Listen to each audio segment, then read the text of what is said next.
Cassette બોલે એટલે એ વાતનો અમને ધન્યવાદ છે કે અમને આવી ગૌરવ છે કે આવી જનેતાના પણ એમને કોટી કોટી માતા પિતાના વંદન કેવા સુપુત્રોને જન્મ આપ્યો અને ખરેખર જનેતાની કુખ ઉજ્જવળ કરી, માતા પિતાની કુખ ઉજ્જવળ કરી અને અમારા સમાજની કુખ પણ એમને ઉજ્જવળ કરી. એવું આ મેથાણ ગામની અંદર એક સુંદર જીવન જીવી એમની જીવન યાત્રા પરિપૂર્ણ કરી અને ગુરુ મહારાજ એમના પોતે ગુરુમુખ હતા, ભક્ત હતા, સેવાભાવી હતા. એટલે સંત જેને સંતનું શરણું સ્વીકાર્યું એમને કસોટી તો આવે ને આવે. કારણ કે કસોટી કની થાય, હોનાની થાય, કથીની થાય નહીં. એટલે હોનું હોય અને જો કદી હોનીની દુકાનમાં જ હોય. હમણાં આ તાજા કલમમાં એક વાત કરું. એક અમારા ગામની અંદર બસુમાં એક ભંગી સમાજનો ભાઈ તો મુંબઈ રહેતો હતો. મારો તો જાડો હતો આપણા અંગૂઠા જેવો. એટલે એને બરાબર બેઠી અને એને બહુ આવ્યો એટલે આવ્યો. એટલે હું હોનીની અમારા જીતુભાઈની હોનીની બેઠક હું બેઠો જ હોય. એટલે એને કે મોહમ્મદ અંદર તો આવ્યો ના પણ બહાર દરવાજામાં ઉભો રહ્યો કે જીતુ કાકા મને એક હાર મળ્યો છે બધી. એટલે હું જોરાવ કે કાઢો. એટલે એને કાગળમાં વેટીને પડીકો કટકટાને બોધેલો હતો પણ એને ખુલ્લો કરીને હું બહાર કાઢીને પીલા. એટલે એ હવે જીતુભાઈ બોલ્યા કે એક પેર પડવા નકલી છે. એટલે આપણે કીધું તમે જુઓ તો ખરા પણ કે 100% નકલી છે, કોઈ જોવાની એની જરૂર છે નહીં. એટલે કે તું 4 દાડા પહેરજે એટલે વ્હાઈટ થઈ જાય, કથીરી છે. અને કદાચ જો કદી હોનાનો હોત તો એ હોની લ્યોત, એરણ ઉપર ચડાવો, ગહર કા મારો અને તેજાબના સોટા મારો કે ભાઈ આટલા કેરેટનું 100% હોનું જ છે. કિંમત કની થાય હોનાની. આ મન ફાવે એમ ભણકો ફૂંકવાની છે નહીં. આયા છીએ તો ખરેખર આ બટન ખુલ્લો મૂકીને સાચો કૂટવા માટે નથી આયા. કોકની સેવા માટે આપણી માતા પિતાએ જન્મ આલ્યો છે.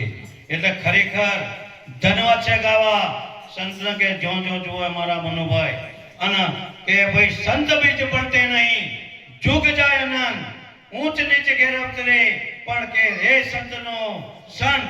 એમની કુખે ખરેખર આ એમના સુપુત્ર એ પણ અમારું ગૌરવ છે. કારણ કે અમે આ તો કેસેટ બોલે હું તો હું થોડો કહું હું હારો છું કે ખરાબ છું તો કહી ના શકું. પણ એક આ ગોમનું ગોદડું ગાજતું હોય એવા ને એવા એમના સુપુત્ર ધન્યવાદ છે ગૌતમભાઈને કે ખરેખર અમારી ઈચ્છાબેન, અરે ધન્યવાદ છે અમારી ઈચ્છાબેન ના કે ખરેખર એના ચરણોમાં પણ કોટી કોટી વંદન કહેવાય કે સેવા અમારી ઉષાબેનની હતી. અને એ ઉષાબેનના ખરેખર આ નામ મોટું કર્યું હોય તો એ પ્રતાપ અમારી ઈશાબેનનો છે. તો એ પરિવારને પણ ગુરુ મહારાજ સુખી રાખે. એના માતા પિતાને પણ કોટી કોટી વંદન કે આવી સુપુત્રીઓને જન્મ આપ્યો. પણ જેમ ઈશાબેન હતા એવા આ બેન સી આપણે નમ્રતા. આ જો શબ્દ શું કહેવા માંગે છે? દયા, આધીનતા ને નમ્રતા. જે નમ્યા શું પ્રભુને ગમ્યા. એટલે સંત બીજ પડતે નહીં, યુગ જાય અનંત, કર્મ સંજોગે અવતરે પણ હે સંતનો સંત. એ પુત્રને પણ ધન્યવાદ કહેવાય. એના માતા પિતાને ધન્યવાદ કહેવાય કે એની સેવામાં પારંગત. હું જાણે સમાચાર લેવાયો, હું 5 થી 7 વખત એમના ભાઈના સમાચાર લેવાયો. પણ હું આઈને અંદર પ્રવેશ કરું એટલે અમારા મનુભાઈ જેમ જોણે હાલ નાય ધોઈને હુરાવો એટલે કાચની માફક જ હોય. એટલે એના ઉપરથી ખબર પડી જાય કે ઓની સેવા ચેવી થાય. એને કેવું ના પડે કે ઓની સેવા કરજે, કેવું પડે નહીં. એ તો પ્રવેશમાં દ્વાર થાય. એટલે એ પણ ધન્યવાદ છે. એ પોતે હું કહેતો કે મારો બાપ છે જે ત્યોથી કે આપણા પિયોર પક્ષ હતા એ આપણા માતા પિતાના ગુણથી પ્રગટ થયા અને સસરા પક્ષમાં આવ્યા એ ધર્મના માતા પિતા થયા. એને પોતાના પિતા તુલ્ય માની અને ખરેખર એવી એ લોકો સેવા કરી આ કેસેટ ગોમમાં બોલે. કારણ કે એઓના કહેવાથી તો આપણે મનાય ના, એ તો થોડું સારું કે અમે ખોટું કરતા હતા ગોમ, એ તો સારું જ કહેવાના, પણ કેસેટ વાગે આ કેસેટ બોલે છે એટલે ખૂબ ખૂબ ધન્યવાદ. એમાં ધન્યવાદ તો પણ એવો ગામના પણ તાળીઓથી વધાવો કે મનુભાઈ ગામના પણ એમના ચાર હાથ હતા ગામની આ ગામ મેથાણના બધા ભાઈઓ કે ધન્યવાદ છે આ ગામના, અને ગામના પણ હું કોટી કોટી વંદન કરું કે ખરેખર અવારનવાર આ સંતને એવો સહારો મળતો કે પોતે. અને બીજું મારી પ્રત્યક્ષ અમે એમની શમશાન યાત્રામાં જ્યાં અમુક શમશાન યાત્રામાં જોતા હોય ને તો કુટુંબના હાજર ના હોય તો કે તમે ડાયરેક્ટ સિદ્ધપુર લાવો, અમે આવીને બેઠા હોય અને 200 થી 250 એના પાછળ ડાગો અને ગામોની જે શમશાન યાત્રા નીકળી એટલે વાટમાં બહેનો પણ લેન ઉભેલી જે જાય એ 10-10 રૂપિયા મોઘ નહોતી હતી. આ જીવન કેવું જોયા હે.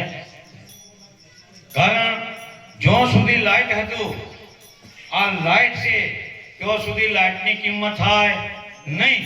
આમ થાય છે કિંમત, પણ કદાચ હાલ લાઈટ બંધ થાય તો હમણાં કોઈ લાઈટ કરે ને કોઈ પેલું એથી કરે ને મોબાઈલ કરે ને એટલે અંધારો પણ થયો. અને અંધારો થાય તો આપણે નથી કહેતા કે હમણાં લાઈટ આવે એટલે ખાય. તો એની કિંમત કેટલી છે. એટલે આ લાઈટ જાય તો અંધકાર થાય અને આ લાઈટ જાય તો એનો પ્રકાશ થાય. આ પ્રકાશ ખરેખર જ્યાં સુધી મનુભાઈ આપણી વચ્ચે કદાચ હસી પણ એમના આખો દીવો જે બુઝાય એટલે એમની કદર થવા માંડી. 25 ગાઉ સુધી એમની નામના બોલવા માંડી. એટલે આ લાઈટ જો બંધ થાય એટલે ઓનો પ્રકાશ થાય અને આ લાઈટ બંધ થાય તો એટલે એવો જીવન જીવી આપણી વચ્ચેથી ગામમાં નામના મૂકી અને પોતે એમને વિદાય લીધી.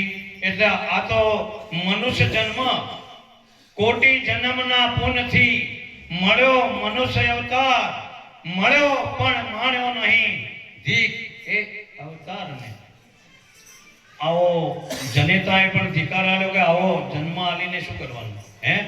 आया सी जब आया था संसार में जग हसे तुम रोई, ऐसी करनी कर चलो तुम हसे जग रोई. આ બધું તમે કદી તીર્થોની જો તો ચાલશે, કદી દીવાબત્તી ઘરમાં નહીં કરો તો ચાલશે, કોઈ નહીં કરો તો ચાલશે, પણ માતા પિતાના કુખે આપણે જન્મ લીધો તો એ સેવામાં પારંગત રહો તો એ તમારું ભજન જ છે. 68 તીરથ મારા માત પિતાના ચરણોમાં છે. અને હું એક સદગુરુ મહારાજના મહિમામાં આ પેલા મહારાજને કીધું કે ખાલડે પડાવો મારા શરીર તણી, એના પર રૂપેરી રંગ ચડાવો, તેની મોજડી સીવડાવી મારા ગુરુને પહેરાવો તો હું એનો ગુણનો ઉચ્ચેંગણ ન થાવું. કારણ કે મારી આ માતા પિતાના તોલે આપણી આવી શકાય એમ નથી. એટલે આપણા માતા પિતા આપણા માટે કેટલા કાર્યો કર્યા હે, કેટલી માનતાઓ માની હોય અને પછી આપણે આયા અને માના જો કદી તિસ્કાર મળતા હોય, મા બાપની સેવા ના થતા હોય તો ધિકાર પડ્યો અવતાર એના કરતો પશુ હાર હે. કારણ કે પશુ યોનિની અંદર એ પણ ખાય પીએ, પ્રજા ઉત્પન્ન કરે, એ પણ મરણ પામે. એનું એક કામ આપણે કર્યા, પણ આપણામાં વિશેષ એક બુદ્ધિ પરમાત્માએ મેલી કે આખા વિશ્વની અંદર મનુષ્યનો અવતાર મોટામાં મોટો અને છેલ્લામાં છેલ્લો આ મનુષ્ય અવતાર. તમારે ઓમાં જે કંઈ બનવું હોય એ અવતારે બની શકાય, બીજા અવતારે કોઈ બની શકાય નહીં. હું કદી લાખ કે કરોડનો ઘોડો ઉભો હોય કે હાથી ઉભો હોય અને એને જઈને તમને જય ગુરુ મહારાજ કહો તો બોલે? તો ગુરુ મહારાજને જો પ્રગટ જ કર્યા હોય તો એક આ મનુષ્ય અવતાર, અને આ મનુષ્ય અવતારની યોનિમાં આયા. કોઈ મનખ, કોઈ મનખડા, કોઈ ઢોઢા ને કોઈ ઢોર, કોઈ દરબારે દીપતા તો કોઈ માલિક ના ચોર. આમાં બેઠો તો હેડતો જાય તો વળી બૂટે હારા ફેરતો જાય હે કોક હારું લેતો જાય જ નહીં. હે કોઈ માણસ વાહ ભાઈ વાહ. એટલે આપણે આ યોનિમાં જો જન્મ ધર્યો હોય તો મોણ મણજો. અને મોણ જન્મ તો છે નહીં. જન્મ થાય તો કે ભાઈ શું હોય એટલે કે બાબો કે તો બેબી આવી. પણ કોઈને એમ કીધું કે માણસ જન્મ્યો. હે મોણ કદી જન્મતો નથી. કોઈ બેઠા હોય અને કદી કોઈ હાલત મહેફિલ વાળી હોય અને આપણે બધા દારૂ પીતા હોય કોક આવે શું કે આ બધા દારૂડિયા બેઠા અને કદી પત્તો રમતા હોય તો જુગારિયા કો અને કદી વિચારમાં હોય તો કે મારા બેટા લોફર બધા બેઠા. હે અને જે કાર્ય કરતા હોય એવી ઉપમા લાગે પણ કોઈ એ ન કે આ મોણ બેઠા કહી શકે. મોણ તો ખાલી પરમાત્મા એક સદગુરુ મહારાજ જ બની શકે. આ ભલા આપણે બે પગાડા લ્યા જ્યાં સુધી આ ગમની ખબર ના પડે એનો વિચાર તમે ના કરો ત્યાં સુધી તો પેલા 4 પગાડા ને આપણે બધા 2 પગાડા આમાં કોઈ ફરક છે નહીં. કારણ કે આપણે વિષ્ણુ ભગવાનની જો કથા ચાલતી હતી અને ત્યાં નારદ મુનિ કથામાં બેસતા હતા અને કથા બેસી કથા પરિપૂર્ણ થાય કથા વિરાઈ જાય એટલે જો નારદ બેઠા હતા એ જગ્યા લેપાય અને પૂણીનો સટકાવ કરતો હતો. નારદને સગજો કે મારો બેટો રોજ કથા બે અને હું જે જગ્યા ઉપર બેહું એ પૂણીનો સટકાવ થાય ને આ બધું લેપાઈ જાય એનું કારણ શું? એઓને પ્રશ્ન કર્યો કે પ્રભુ એવું તો મારા બધા બે એવું તો કરે મારામાં એવું શું છે કે તમે આ મારી જગ્યામાં પૂણીનો સટકાવ કરી ના કરો? એટલે ભગવાન બોલ્યા કે ભગવાન તમે નારદ છો બધું કાર્ય કરી જોણો છો પણ તમે તમોને જોણતા નથી. આ ઉણપ તમારામાં છે. લો આમ તો ઉભો હું તમે વેવાઈને ઓળખો ને વેવણને ઓળખો ને જમીને ઓળખો ને ફેક્ટરી ઓળખો ને બાજુ ઓળખો. તમે તમને ઓળખો? આ મેન હું કરવા વાળાને ઓળખતા તો છો જ ના. હવે જે ઓળખવાનું છે એ તો ઓળખશું નથી અને નથી ઓળખવાનું ને મોની બેઠા છીએ. એટલે પોતે પોતાનો કરવો વિચાર સમજુ ને સમજણ સાર છે. એટલે જ્યાં સુધી આ વાતની ગમ ના પડે એટલે કે જ્યાં સુધી તમે ગુરુ શીર ધારણ નથી કરેલા. કારણ કે આમાં કોઈ નુગરો છે ના. કદાચ કોઈ એમ કહેતા નુગરા આ બધા નુગરા બેઠા એકે નુગરો નથી. કારણ કે પ્રથમ પહેલા કોને સમરીએ કોના લીજીએ નામ માત પિતા ગુરુ આપણા પછી અલગ પુરુષના નામ. કારણ કે પહેલો ઉપમા કનાલી માતા પિતા. આ દેહના 6 ગુરુ છે આપણા. માતા પિતા ગુરુ. આપણી માતા મૂર્છામ હોય આપણો જન્મ થતો હોય એટલે એ ડાયણ એ પ્રસૂતિ કરાવે અને એ બાજુ કાર્ય ઓર કાપી અને એ પોતે સાફ સૂફ કરી અને એ કરે એ ડાયણ પણ ગુરુ કહેવાય. તીસરો કે હાથ દાડા હોય કે હવા મહિનો થાય એટલે આપણી બેન હોય કે જોણે મહારાજ પાસે જ્યાં હોય અને પછી આપણે નોમ પડાવીએ એ પણ ગુરુ કહેવાય. ચોથા નંબરમાં શિક્ષક 5 વર્ષનો થાય એટલે આપણે બાળકના જો મૂકે એટલે એનું નોમ પડે એ ગુરુ. 5મા નંબરનો જેને કંઠી બોધી આપણે નથી કહેતા કે કોણ ગુરુ કરાવજો એટલે કંઠી બોધે એટલે કંઠી બંધાય ને એને કોણમાં મંત્ર કીધો એક કોણમાં મંત્ર કહે એટલે એ પણ એ ગુરુ 5મા ગુરુ. 6ઠ્ઠા ગુરુ કે જેને સદગુરુ મહારાજના આસને લઈ જાય એને પ્રેમ ગુરુ કહેવાય. અને હું કોણ અને હરિ કોણ કેવા એની પારખ કેવા એ 7મા સદગુરુ મહારાજના વર્ણન આવ્યું. એટલે કે જ્યાં સુધી તમારા માથે ગુરુ ધારણ ન કર્યા ત્યાં સુધી તમે નુગરા સ્વરૂપમાં છો. તો કે બાપુ મારે કરવું શું? તો કે તમે સવાર વહેલા ઉઠી અને આ દ્વાર પર જાઓ અને જે કોઈ આવે એના ચરણોમાં ઢળી પડજો. એ તમારા ગુરુ. એટલે પોતે નારદ સવારમાં વહેલા પરોઢનો સમય અને જા એટલે પરમાત્મા પોતે ઢીમરનો માછલોનો ટોપલો ભરેલો અને માછીનો ટોપલો ભરીને આવ્યા. એટલે નારદનું મન કચવાણું કે આવડી ચોહોમાં મળ્યો તારમો હે તો આ મન કચવાય છે. એટલે પાછા વળ્યા કે શું થયું? અરે કે બાપુ જોતો ખરા પણ હોમે મારો બેટો માછલો વાળો આવ્યો અને માછલાનો ટોપલો ભરીને આવતો તો એના વળી પગમાં પડાય એટલે બાપુ કી ના પડાય. એમ કરતા કરતા 3 દારો મોકલ્યા એનું એ જ થયું. એટલે કે હવે છેલ્લો ફેરો છે જે કંઈ આવે ઢળી પડજે. એના એ જ નારદ આયા, એના ચરણોમાં ઢળી પડ્યા, એમના શિર પર એમને પંજો, એટલે નારદ મુનિના ગુરુ ઢીમજ. એટલે કદી કદાચ કોઈ ચોબડાવાળા આ કોસળાવાળા નાતીને જાતિ નથી ગુરુ તણા દેશમાં માનરે મૂકીને પાનબાઈ આવો રે મેદાનમાં બીબે પડાઈ દો બીજી વાત. હે આ પાનબાઈને આવા વચનના માર્ગમાં જેને સતીઓ આપણામાં ચેવી થઈ ગઈ, હંસુયા સતી, જેને બ્રહ્મા વિષ્ણુના ઘોડિયામાં હોવારી, કારણ કે એમની પરીક્ષામાં આવ્યા હતા કે માતાજીની પરીક્ષામાં હંસુયા દેવીની પરીક્ષા કરવા બ્રહ્મા વિષ્ણુના મહેશ જ્યાં. તો કે શું માગો? તો કે ભિક્ષાંતે, એટલે ભિક્ષા લેવાનું કર્યું. એટલે કે આ રીતે ભિક્ષા લેવાય નહીં. કે તો શું કે કપડો ઉતારી નગ્ન અવસ્થામાં ભિક્ષા લેવી પડે. માતા હંસોએ કે તથાસ્તુ હાથ કરી દીધો. હવા મહિનાના 3 બાળક થઈ ગયા. આ જુઓ તો ખરા સત્યોનો વાત. તો તમે ભજનને શું માનો છો?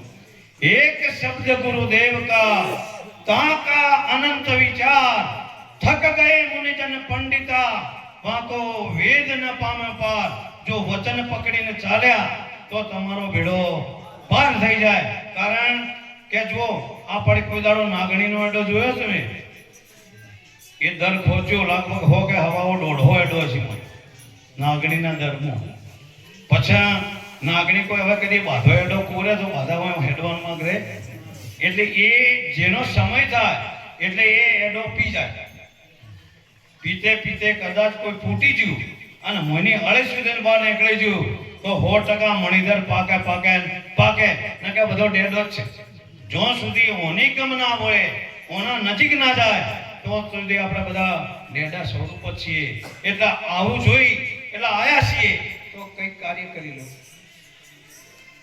એવું કાર્ય કરો કે જેથી આપણા માતા, હાલ આપણે કેસેટ જ બોલે છે કે હે ઓયોને કોઈના ઘેર ગોઠડ્યું તો મૂકી જ નથી. એટલે ઓયોને તો મેન તો આપણી નજરે ઓળખ્યો વ્યવહાર. સિદ્ધપુરની અંદર ગામના બધા ભાઈઓ આગો ગોમ આવેલું અને ધનવા છે આવા ગામના, એના ગામને તો પહેલા આપણે બધા તાળીઓથી વધાવો તો મળે તો કે આવું ગોમ જ મળજો. આ મેથાણ નગરી કહેવાય.